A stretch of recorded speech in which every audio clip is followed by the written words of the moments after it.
Hi, everybody.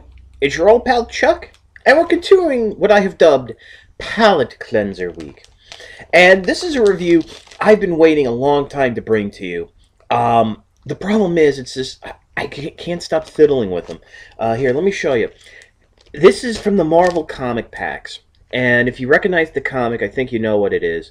It's Daredevil, and it's Bullseye. I'm just gonna say it right now. This is the best comic pack I have ever bought from Marvel. I think the comic packs in general really hit it out of the park because you get some great decos, great figures. But with this, they really went above and beyond. And I just want to show you, this is a reproduction of Daredevil 132. I think it's from the early 70s. This is actually the technically the second appearance of Bullseye, but it's his first full appearance. It's basically them fighting and all this stuff. But what's great about it is in the back here, they give you a history of Daredevil and basically his history with Bullseye. Bullseye is, in my opinion, one of the greatest comic book villains ever. And the reason I say that is he is the yang to Daredevil's yin. It's like Daredevil's the head, Bullseye is the tails. The only other villain I can think of right now off the top of my head that has that type of symbiotic relationship to the hero would be Joker and Batman. And that's really what it is. Um, I mean, if you've read comic books, and let me tell you, Daredevil was one of my favorites back when I used to read comic books. I got into it a little bit later, but I really enjoyed it. So if you know the history of what Bullseye has done to Daredevil over the years, it's just so yeah. So needless to say, I got this is a reprint, but I got a little poly bag here, and I'm keeping it safe. But enough of my jibber jabber. Let's get to the figures because they're that good. And here they are. I have to tell you, um, I've been putting off this review for a while just because I can't stop fiddling with these figures. They're the most articulated figures I've bought in a while, and I'm going to say it right now. These are probably the two best figures I bought in 2012. Now, I was originally contemplating doing each one separate, but I figured it would be better to do them together because they both share the same body type, which is that Captain Steve Rogers mold, or Commander Steve Rogers mold, the Agent of S.H.I.E.L.D., which means they clearly have the ankle tilts, ball joints, swivels. I'll go through the articulation one at a time, but I really just want to let you guys get a good look at them. I mean, the action pose here. I know Daredevil might look a little static, but this is just how I happen to have had him. But Daredevil, Bullseye's my favorite out of the two, just because I like the darker color scheme. So yeah, let's come in and get a look at the individual details. Okay, we're starting off with Daredevil. Right off the bat, this is his classic red look with a great black wash over the suit. I mean, it really does look like he came out of the comics. And, I mean, it's all over the body, which we're going to move our way down, but right there on the chest, you do see the DD logo. And as the camera comes down, you can see that how this wash goes all over. Even a little bit on his Billy Club holster down to the feet. I mean, this is just a fantastic figure. And I gotta say, this is the Daredevil we've been waiting for. Um, that's why I always say now that with Marvel Universe figures, wait until You see a comic pack or something, because you usually will get the version of the figure you want. Um, Accessories, as you can see right here, he does have his two billy clubs, which fit a little snugly. You can see me having a little struggle pulling them out, and it does stress the soft plastic here of the holster.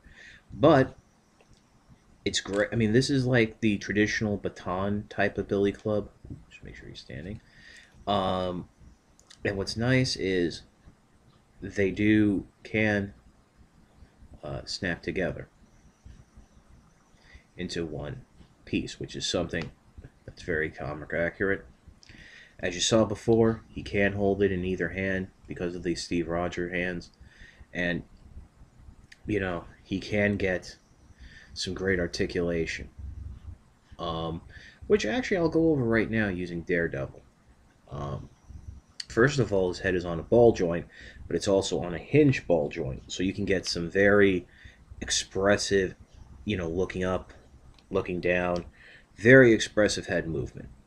He does have an ab crunch that works fantastic. Has a waist joint, which is great. Pin and socket at the shoulder, bicep swivel, no swivel at the elbow, single jointed elbow, rotation at the wrist. The hips are where some of the problems. He does have ball jointed hips that go forward, out to the side. No more Marvel joint. Swivel at the calf, double jointed knees, swivel at the thigh. Hope I don't have that backwards, or else I'm going to hear about it. Forward and back ankle articulation, and fantastic ankle pivot, which helps him get into a lot of those great Daredevil poses. Now, I should mention the belt and the holster does restrict some of the leg movement. Not too bad, but it is noticeable. I'm not sure if this is removable. I really haven't tried. Also, I should mention that my good friend Justin Bell, General Hawk of General's Joe's, got this set. And when he opened it up, I think it was Daredevil's legs popped off in package. They're ball joints, they can come back on. Also, you'll see with Bullseye, there might also be some warping. But let's take a look at Bullseye right now. And here's Bullseye. Between the two, Bullseye is my favorite. Right off the bat, you should notice there's this nice dark blue wash over the white accents, but I don't know if this is coming up on camera. It's also on the black on his body, which I'm not 100% sure if that's really black or maybe a darker blue. One thing you might notice is that Bullseye tends to lean to one side. That is unfortunate. I don't remember when I first got these if it was like that, but he was packaged in an action pose, so there might be some warping down in his hips. He does have different web gear than Daredevil. He comes with a holster with a removable pistol that's incredibly soft plastic. I am a little disappointed.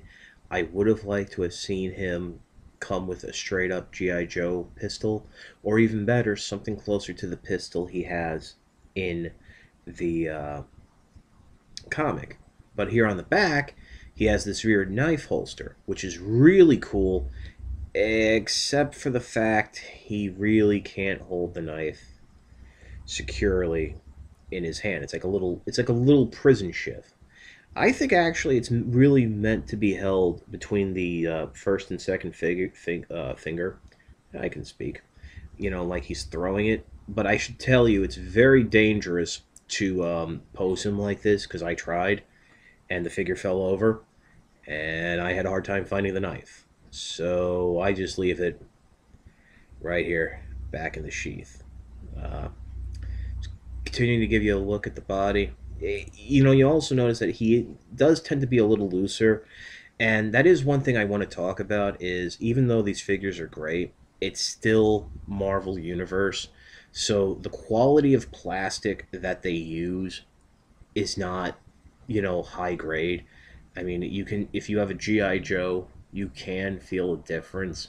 between the two in terms of the quality, but he does have the same articulation as Daredevil, since they do share the body mold. And there you have a little detail around the thighs, um, where or calf, I forget, where it's those black rings or dark blue rings around the boot. Like I said, I mean, the big thing with the Marvel Universe figures is they do the comic accurate detail, and I find myself with like Bullseye, like the way he leans. Like I want to say this body is sculpted for him to have a slight lean, but um, obviously it's not because it's the same mold as the Steve Rogers and Daredevil, but I just find it to be a bit more expressive. Like I don't want his head to be straight. Like I find myself, I want him to like be looking up like this a little, and just be like, "Hey, what's going on?" And it's just doing those more ninja splits and what have you, and just a little hunched over. But yeah, um, just because of the colors, this is my favorite figure. Um, and I really don't think there's much more I can say about it. So let's go to my final thoughts. I can't stress enough how important it is that these figures are in your collection. These are the definitive versions of the characters. Um, Basically, you buy this set, you'll never need to buy another dead Daredevil or another Bullseye. Especially if you bought that Bullseye that was single packed, that he had the molded hand with the playing cards, which Hasbro really knocked it out of the park with these, and it's just incredible. Um, I got these in Target, but I got it when they were first available. I don't know if they're still on shelves now. They might be, but I've been having a lot of luck seeing them on Amazon for really great prices. I mean, we're talking uh, below retail usually. So pick them up. This is your old pal Chuck for Daredevil and for Bullseye. We'll see you next time.